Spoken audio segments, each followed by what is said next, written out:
A vida de William Shakespeare é, ao mesmo tempo, uma das mais documentadas e uma das mais misteriosas da história da literatura. Falar sobre ele é caminhar entre registros oficiais, silêncios históricos e a força imensa de uma obra que atravessou séculos. Como estudioso de sua trajetória, posso afirmar: compreender Shakespeare é entender não apenas um homem, mas o nascimento do teatro moderno. William Shakespeare nasceu em 1564, na pequena cidade de Stratford-upon-Avon, na Inglaterra. Foi batizado em 26 de abril daquele ano e tradicionalmente se celebra seu nascimento em 23 de abril. Filho de John Shakespeare, um comerciante e vereador local, e de Mary Arden, pertencente a uma família rural respeitada, William cresceu em um ambiente relativamente confortável para os padrões da época. A Inglaterra daquele tempo era governada por Elizabeth I, uma monarca que consolidou o protestantismo e fortaleceu a identidade cultural inglesa. O período elisabetano foi marcado por expansão marítima, conflitos religiosos e um florescimento artístico extraordinário. Foi nesse ambiente que Shakespeare cresceu e, posteriormente, prosperou. Embora não existam registros detalhados sobre sua educação, acredita-se que tenha frequentado a Grammar School local, onde teria estudado latim, retórica, literatura clássica e história romana, elementos que mais tarde apareceriam com força em suas peças. Obras como Júlio César e Antônio e Cleópatra demonstram um conhecimento profundo do mundo clássico, algo improvável sem formação sólida. Aos 18 anos, Shakespeare casou-se com Anne Hathaway, 8 anos mais velha que ele.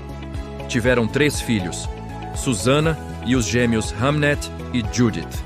A morte precoce de Hamnet, aos 11 anos, é frequentemente associada por estudiosos à atmosfera trágica que permeia algumas de suas obras posteriores, especialmente Hamlet. Embora não haja prova direta dessa relação, é difícil ignorar a semelhança entre os nomes e o peso emocional da perda. Após o nascimento dos filhos, há um período pouco documentado na vida de Shakespeare, conhecido como os Anos Perdidos. Entre aproximadamente 1585 e 1592, não há registros claros de suas atividades.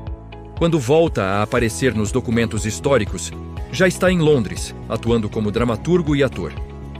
Londres, no final do século XVI, era um centro vibrante e caótico.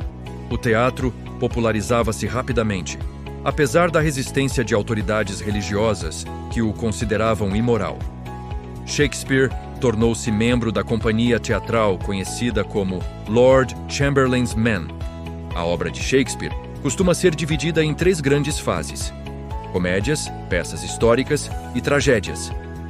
Nas comédias, como O Sonho de uma Noite de Verão e Muito Barulho por Nada, vemos jogos de identidade, equívocos, romance e humor refinado. Ele explorava a linguagem com inteligência extraordinária, criando trocadilhos, metáforas e diálogos ágeis. Nas peças históricas, como Ricardo III e Henrique V, dramatizou a história da Inglaterra, refletindo sobre poder, legitimidade e liderança. Essas obras ajudaram a moldar a identidade nacional inglesa em um período crucial de consolidação política, mas são as tragédias que consagraram Shakespeare como um dos maiores escritores de todos os tempos. Hamlet, Otelo, Rei Lear e Macbeth mergulham profundamente na psicologia humana. Seus personagens não são meros símbolos, são seres complexos, contraditórios e atormentados por dúvidas, ambição, culpa e desejo. Em Hamlet, por exemplo, o príncipe dinamarquês hesita diante da vingança, refletindo sobre a própria existência. O famoso monólogo Ser ou Não Ser tornou-se um dos trechos mais citados da literatura mundial. Shakespeare foi pioneiro ao explorar o conflito interno de seus personagens com tanta profundidade. Outro aspecto notável é sua contribuição à língua inglesa. Estima-se que tenha criado ou popularizado centenas de palavras e expressões. Sua inventividade linguística expandiu os limites do idioma, influenciando gerações de escritores. Durante o reinado de James I, Shakespeare continuou produzindo intensamente. Suas últimas peças, às vezes chamadas de romances tardios, como A Tempestade, apresentam reconciliação, perdão e certo tom de despedida. Por volta de 1613, após o incêndio do Globe Theatre, Shakespeare começou a se afastar da vida londrina e retornou a Stratford-upon-Avon. Ali viveu seus últimos anos como um homem relativamente próspero, proprietário de imóveis e respeitado na comunidade. Ele faleceu em 23 de abril de 1616, aos 52 anos. Foi enterrado na Igreja da Santíssima Trindade, em Stratford. Seu túmulo traz uma inscrição que adverte contra a remoção de seus ossos. Um detalhe curioso que contribui para o mistério em torno de sua figura. Após sua morte, 2 colegas de companhia organizaram e publicaram, em 1623, o chamado First Folio, uma coletânea de suas peças. Sem essa publicação, muitas obras poderiam ter se perdido. O First Folio garantiu a preservação de seu legado. Ao longo dos séculos, surgiram teorias questionando se Shakespeare realmente escreveu todas as obras atribuídas a ele. Alguns sugeriram nomes alternativos, como Francis Bacon ou Edward de Vere. Contudo, a esmagadora maioria dos estudiosos considera tais teorias infundadas, apoiando-se em evidências documentais e históricas que confirmam sua autoria. O que torna Shakespeare único não é apenas a qualidade literária de seus textos, mas sua compreensão profunda da natureza humana. Seus personagens falam de amor, traição, ambição, medo e esperança de forma tão universal que continuam atuais, mesmo 400 anos depois, seja em palcos contemporâneos, adaptações cinematográficas ou estudos acadêmicos. Shakespeare permanece vivo.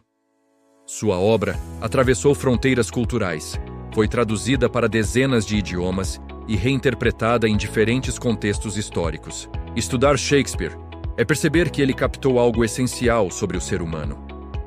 Em uma época de mudanças políticas e religiosas intensas, ele transformou conflitos coletivos em dramas pessoais. Ele deu voz às dúvidas do indivíduo moderno, antes mesmo que a modernidade se consolidasse. Estudar Shakespeare é perceber que ele captou algo essencial sobre o ser humano. Em uma época de mudanças políticas e religiosas intensas, ele transformou conflitos coletivos em dramas pessoais.